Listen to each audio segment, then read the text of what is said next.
नमस्कार दोस्तों, आज हम एक दिलचस्प सवाल पर बात करेंगे। नाव डूबती क्यों नहीं है? अगर आपने कभी सोचा है कि समुद्र में तैरती नावें कैसे डूबती नहीं हैं, तो इस वीडियो में हम इस सवाल के सभी पहलुओं को समझेंगे। तो चलिए शुरू करते हैं। सबसे पहले बात करते हैं आर्किमिडीज के सिद्धांत की।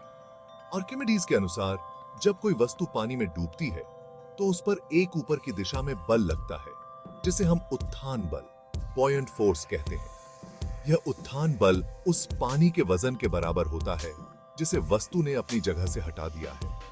अगर उत्थान बल बोट के वजन के बराबर या उससे अधिक होता है तो बोट तैरती रहती है, लेकिन अगर यह बल बोट के वजन से कम हो जाता है तो बोट डूबने लगती है। अब बात करते हैं नाव के डिजाइन की।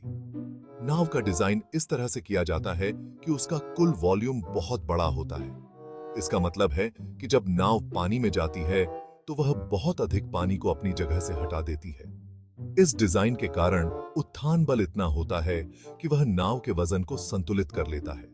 इसके साथ ही नाव के हल्के सामग्री जैसे प्लास्टिक, फाइबर ग्लास या लकड़ी का उपयोग किया जाता है, जिससे नाव का वजन कम होता है और वह पानी में तैरती रहती है। सेगमेंट 3, संतुलन और दबाव।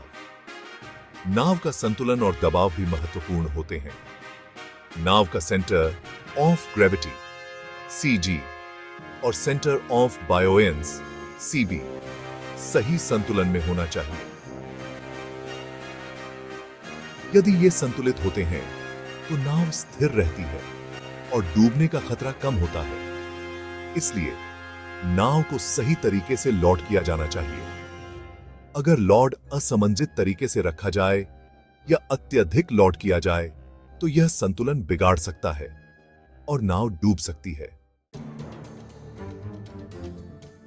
सेगमेंट 4, मौसम और पानी की स्थिति। मौसम और पानी की स्थिति भी बोट की तैरने की क्षमता को प्रभावित कर सकती है। अगर पानी की स्थिति असामान्य होती है या मौसम खराब होता है तो बोट को अतिरिक्त सावधानी से चलाना पड़ता है। लहरें और तेज हवाएं नाव को हिला सकती हैं, लेकिन बोट के डिजाइन और संतुलन की वजह से वह सामान्य रूप से डूबती नहीं है। सेगमेंट 5, नाव के अन्य पहलू। अंत में नाव के निर्माण में इस्तेमाल की जाने वाली सामग्री, डिजाइन और संतुलन सभी मिलकर एक ऐसा सिस्टम बनाते हैं जो नाव को पानी में तैरता और स्थिर बनाए रखता है। इस प्रकार सही डिजाइन और संतुलन की वजह से नावें डूबती नहीं हैं और पानी में आराम से तैरती रहती हैं। आउटरो तो दोस्तों, आज हमने जाना कि नावें डूबती क्यों नहीं हैं और इसके पीछे के भौतिकी और डिजाइन के पहलुओं को समझा।